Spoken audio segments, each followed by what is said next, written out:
The Vatican keeps getting woker and woker and woker, and wokest or whatever. You get the point. The Vatican pushing a new study calling for radical inclusion and accountability measures for bishops exercising certain authorities. Now, it lays out steps for the church to better welcome the LGBTQ community and others who claim to have felt marginalized.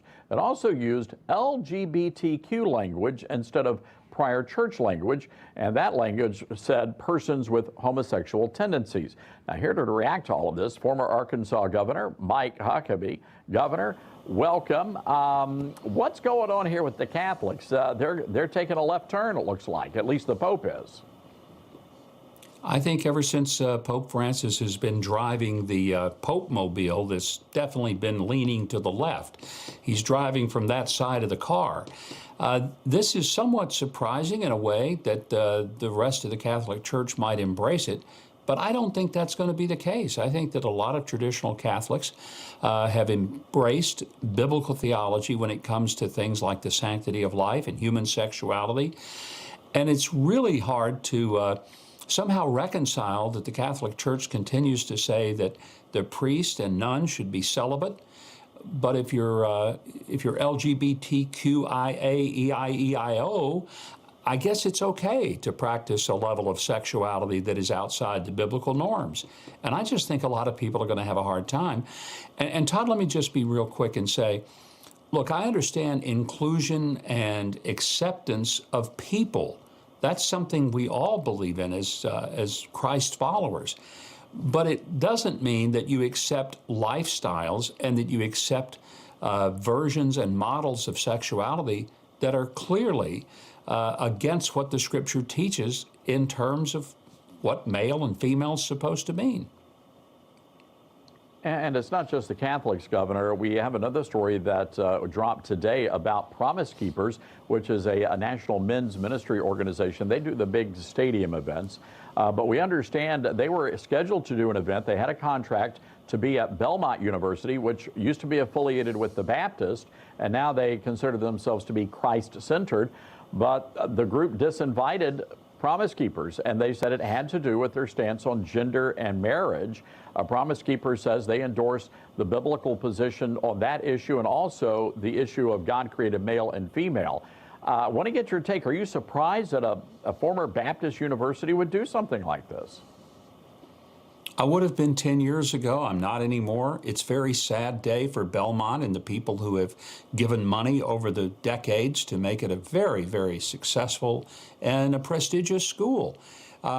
But by their own admission, what they say is that we are a Christ-centered school. And I think they can rub that out of their description, because it's hard to say you're a Christ-centered school when you deny that Jesus himself, it wasn't just one of the teachers, apostles, or Old Testament. Jesus said, male and female, he created he, them, speaking of what God had created. So if you're going to deny what Jesus said about gender, then I think it's kind of hard to say we're following Jesus, but only if he doesn't conflict with a very far radical view of current culture. And I just like to think at some point we're going to decide that either we go with the Scriptures or we go with modern culture, which is ever changing. And for many of us who are believers, it's pretty simple. You stick with the Scriptures. You tune your instrument to that which is solid, stable, and unchanging. You don't tune it to an ever-changing what I feel, what I think, or what I believe. So, Governor, I want to move to another story about President Trump. We understand a trial date has been set for that classified documents case, set to begin now on August 14th. So they're going to speed this sucker up. Expected to last about 2 weeks. Of course, President Trump pled not guilty to various charges last week. And this coming as the Justice Department announces a plea deal for Hunter Biden. Joe Biden's son pleading guilty to misdemeanor tax charges, not facing jail time. Also, no jail time for that felony gun charge.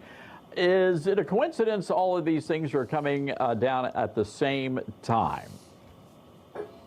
Oh, you cynic, you, Todd, come on. You know that it's just the way it shaked out. No, let's be real clear. This is an absurdity, and I want to be very candid with you and your viewers that what we're seeing here is really a disgraceful kind of double standard of justice that just gets more blatant every single day. But I've got a way that President Trump can deal with this. All he needs to do is to begin to identify as a Biden. And if he will do that, and that's perfectly legit in these days, you can just identify whatever you want to be.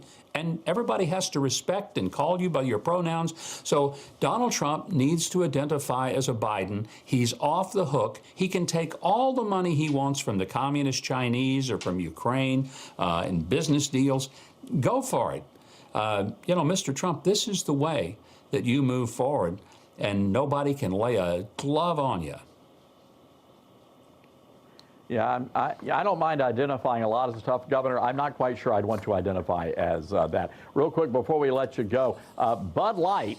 So look, here's the deal. So now the latest is their chief marketing officer says, oh, geez, Lou, we really blew it here, folks. But we're coming back, and we're going to be stronger. No more Dylan Mulvaney. Do you think that's going to be enough to get the people to belly back up to the bar?